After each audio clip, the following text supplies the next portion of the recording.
Mesdames, Messieurs, bonjour. Bienvenue à cette première édition de la Minute de Vérité. Nous sommes accompagnés aujourd'hui de l'apôtre Nono Bertrand. Apôtre Nono Bertrand, bonjour. Bonjour, révérend Jibo Sosten. Aujourd'hui, nous allons essayer de voir la différence ou encore essayer de savoir, je voudrais le dire, la différence entre l'adultère et la fornication. Pasteur, est-ce que vous pouvez éclairer notre lanterne? L'adultère et la fornication, les deux mots pourraient dire la même chose, sauf que les contextes sont différents, mais cependant c'est le même acte qui est posé. C'est le même acte qui est posé, c'est-à-dire qu'on parlera ici de l'adultère lorsque un homme est allé avec la femme d'un autre, une femme qui n'est pas sa femme, on dit qu'il a commis adultère. Ou alors, lorsque une femme a couché avec un homme qui n'est pas son mari ou avec le mari de quelqu'un d'autre, on dit qu'elle a commis adultère. Quant à la fornication, il s'agit toujours du même acte, mais comme là, on parlait de l'adultère lorsque c'était avec des personnes mariées, la fornication agit ici dans le cas des personnes non mariées. On parle d'abord d'une vie d'impureté, c'est-à-dire qu'un jeune homme, une jeune fille qui a mené une vie d'impureté au moment où il n'était ni marié ni fiancé, sauf que ici, lorsqu'elle sera face à l'homme de sa vie ou à la fille de sa vie pour un engagement de mariage, il faudrait qu'il ou elle confesse cela à son partenaire, qu'elle confesse cette vie d'impureté à son partenaire. Si elle ne le fait pas et que les deux vivent ensemble et que le monsieur ne réalise cela que plus tard, alors on dit là qu'elle a commis, elle est coupable de fornication. Donc ça prend le nom fornication lorsque cette vie d'impureté a été cachée à l'homme qu'elle a épousé, avec qui elle a fait le vœu, l'engagement de mariage, et que cet homme l'a découvert bien après, alors cette impureté devient maintenant fornication. Alors maintenant c'est le même acte. Adultère du côté des mariés, fornication du côté des personnes qui n'étaient pas encore mariées et qui se sont engagées sans que la chose soit réparée. Merci beaucoup, pasteur.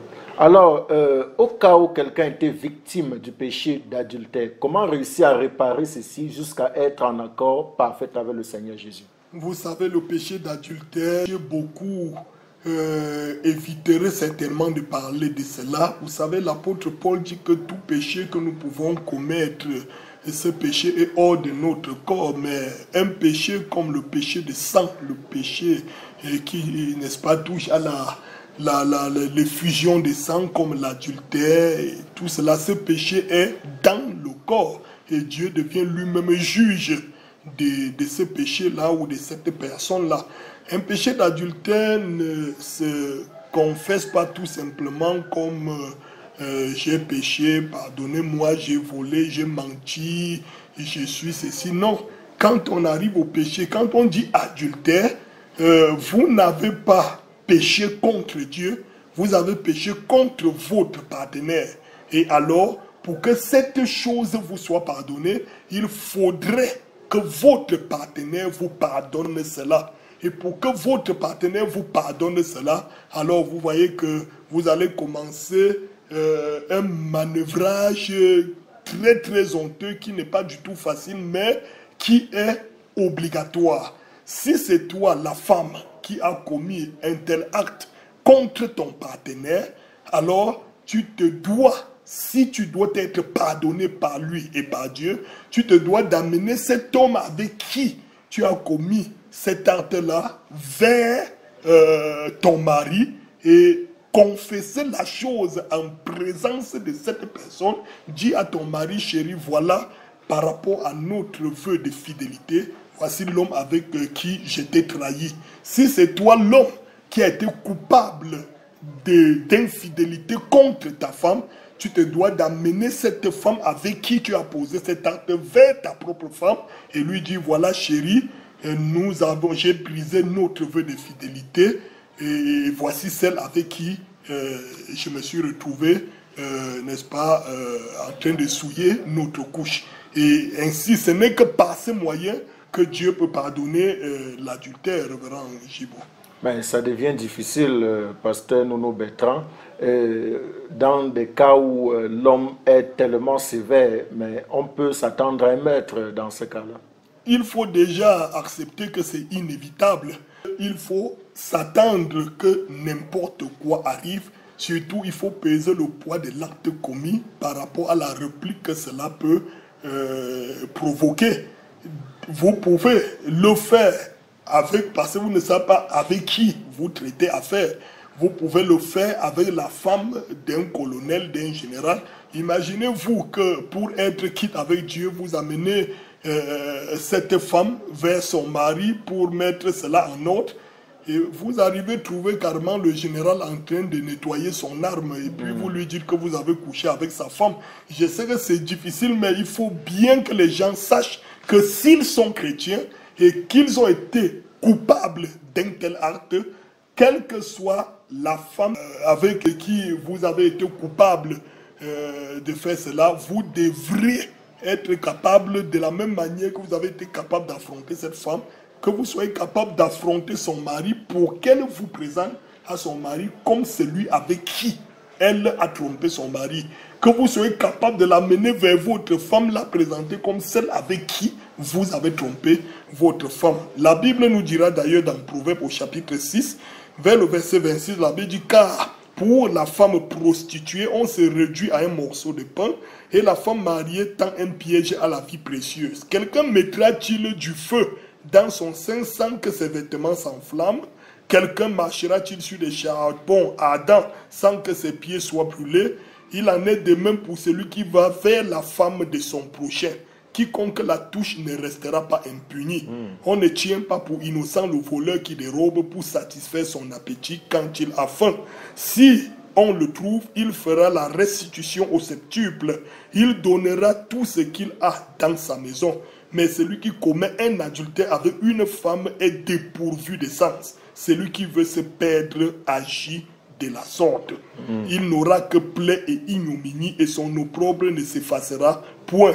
Car la jalousie met un homme en fureur et il est sans pitié au jour de la vengeance.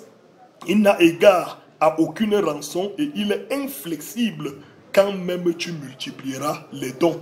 Vous comprenez que certains grands gourous, certaines personnes respectables de la société se sont retrouvées en train de mordre la poussière de la honte en public pour s'être retrouvés sur une petite femme quelque part qui l'a fait chanter. Donc, si vous courez le risque de vous retrouver à l'autel d'une femme qui ne vous appartient pas, acceptez aussi le risque de vous retrouver exposé à l'ignominie et même vous risquerez aussi de perdre votre propre vie en le faisant.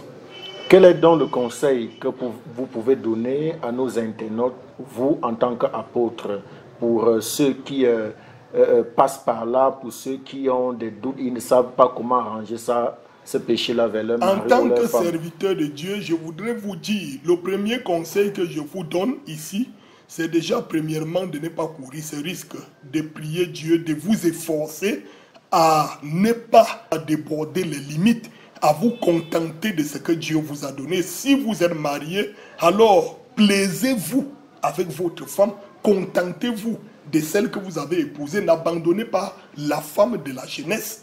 Aimez-la, vivez avec elle, soyez fidèles à elle, soyez fiers de votre petit ménage et ne jetez pas le coup d'œil d'épervier sur des femmes qui ne vous appartiennent pas. Je voudrais même demander comment est-ce que vous faites pour savoir que la femme du voisin est belle, pour savoir qu'une femme de passage est belle. Vous devriez trouver pour beauté absolue dans votre vie celle que vous avez épousée et rien d'autre ne passe au-dessus de sa beauté. Et maintenant, si vous avez été coupable d'un tel acte, je ne conseillerais pas de croiser les mains et de rester tranquille. Tâchez de l'arranger. Le péché d'adultère ne se confesse pas seulement, ça se répare. Tant qu'il n'y a pas réparation, alors il n'y a pas pardon. Donc il faut le faire. Toi, homme, si tu te rends coupable d'un tel crime, alors tu dois présenter la dernière devant ta femme et réparer normalement. Sinon, cette chose ne te quittera jamais. Le péché du sang ne nous libère pas comme vous pensez. La réparation doit être aussi scripturaire. Sinon, il n'y a pas de pardon de ce côté. Toi, femme, si tu es coupable d'une telle chose, sois encore aussi courageuse que tu l'as été en te déshabillant devant un homme qui n'est pas ton mari, de te retourner encore avec le même homme vers ton mari et avouer que tu l'as trahi. Dieu te pardonnera. Il vaut mieux avoir le pardon de Dieu, même enseignant, que d'être préservé de cette fatalité en restant dans le malheur. Mesdames, messieurs, merci d'avoir suivi. Nous nous retrouvons très prochainement pour un autre numéro de la Minute de Vérité. Shalom.